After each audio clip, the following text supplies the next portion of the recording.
محترم panel speaker صاحب، میں یہ ضرور بات کہتے ہوئے اپنی بات کو آگے بڑھاؤں گا، اور یہ بات میں ایوان کے توجہ میں لانا چاہتا ہوں اور اس ایوان کے ذریعے عوام کو بھی متوجہ کرتا ہوں اس بات پر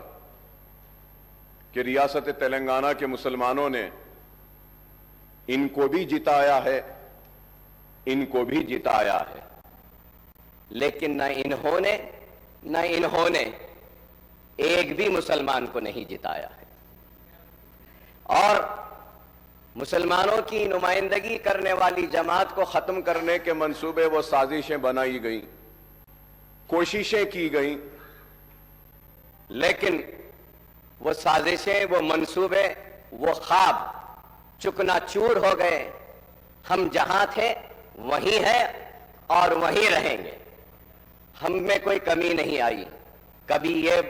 یہ یہاں سے یہاں آتے ہیں، کبھی وہ وہاں سے یہاں آتے ہیں، لیکن ہم جہاں تھے وہیں ہیں اور وہیں رہیں گے،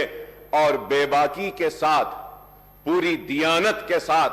ایمانداری کے ساتھ، اخلاص کے ساتھ مسلمانوں کی نمائندگی کرتے رہیں گے۔ اور یہ بات اس لیے کہہ رہے ہیں کہ مسلمان ہندوستان کا دوسرے درجے کا شہری نہیں ہے، مسلمان کو بھی دستور ہند نے وہ برابر کا حق دیا گیا ہے، اور اس ایوان میں کھڑے رہ کر ہماری تاریخ ہے کہ ہم نے مسلمانوں کے لیے، پچھڑے ہوئے طبقات کے لیے، ایس سی ایس ٹیز کے حقوق کے لیے ہم نے جدوجہد کی ہے، اور آگے بھی ہم کرتے رہیں گے۔ ہم امید کرتے ہیں کہ کانگریس کی حکومت پرانے شہر کو نظر انداز نہیں کرے گی۔ ہم امید کرتے ہیں کہ پرانے شہر کی ترقی نئے شہر کے برابر ہوگی۔ ہم امید کرتے ہیں کہ آئی ٹی ٹاورز جو ہم نے منظوری حاصل کی تھی پرانے شہر کے لیے، وہ آئی ٹی ٹاورز کا کام جاری رہے گا۔ ہم یہ امید کرتے ہیں کہ پرانے شہر میں موسی کو صاف کر اور جہاں پہ سیوریج کا پانی ہے اس کو خوبصورت بنایا جائے گا، ڈیولپمنٹ آئے گا پرانے شہر میں۔ ہم امید کرتے ہیں کہ برسا برس سے چار مینار پیڈسٹرائزیشن کا پروجیکٹ جو ایک کچھوے کی طرح آگے بڑھ رہا ہے اس کو تیزی کے ساتھ آپ مکمل کریں گے۔ ہم امید کرتے ہیں اور توقع کرتے ہیں کہ آپ پرانے شہر کو نئے شہر کے برابر ترقی دیں گے۔ ہم امید کرتے ہیں کہ آپ اپنے وعدوں کو پورا کریں گے، اور ہم ایک مضبوط اور کنسٹرکٹیو اپوزیشن کا رول ضرور ہم ادا کرتے رہیں گے۔ ہم یہ بھی توقع کریں گے کہ آپ مائنورٹیز کے ایشوز جو ہیں، جیسا ایم ٹی ایف ہے، آر ٹی ایف ہے،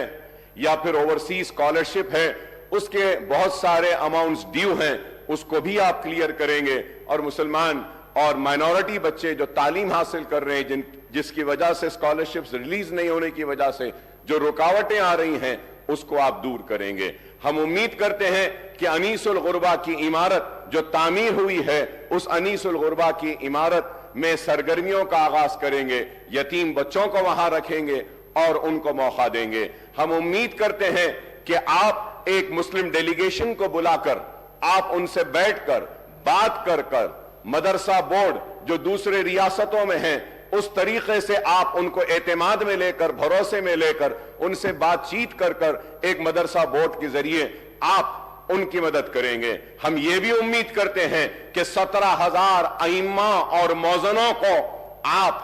اچھلیکاس کو جو پیسہ دیا جا رہا ہے ان کے برابر دیں گے۔ آپ کے مینیفیسٹو میں آپ نے کہا کہ 12,000 دیں گے، لیکن میں کہوں گا کہ حکومت کا کوئی مذہب نہیں ہوتا،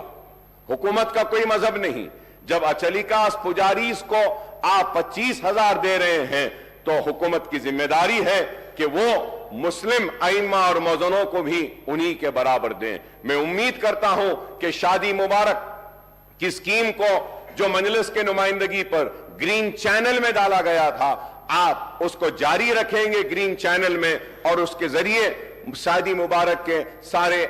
جتنی بھی پینڈنگ درخواستیں ہیں اس کو کلیئر کریں گے۔ میں یہ بھی امید کرتا ہوں کہ 1 لاکھ روپے کا جو لون مسلمانوں کو دینے کا وعدہ کیا گیا تھا اس کو دیا گیا تھا، الیکشن کا نوٹیفیکیشن آنے کے بعد الیکشن کوڈ آف کنڈکٹ کی وجہ سے اس کو روک دیا گیا تھا۔ امید کرتا ہوں کہ نئی حکومت وہ جتنے بھی منظوریاں جو ہوئی ہیں، جو سینکشن ہوئے 1 لاکھ، ان کو فوراً ریلیز کرے گی۔ میں امید کرتا ہوں کہ جو مشینز جو دیے گئے تھے، جو سوئنگ مشینز خواتین کو دیے گئے تھے، جن کی منظوری ہوئی لیکن الیکشن کوڈ کی وجہ سے روک دیا گیا تھا، آپ ان کو بھی ریلیز کریں گے۔ میں امید کرتا ہوں کہ CBCID کی انکوائری جو وہ اوقافی جائیدادوں کی تحفظ کے لیے بنائی گئی تھی، اس کی رپورٹ کو آپ ٹیبل کریں گے۔ میں امید کرتا ہوں کہ کانگریس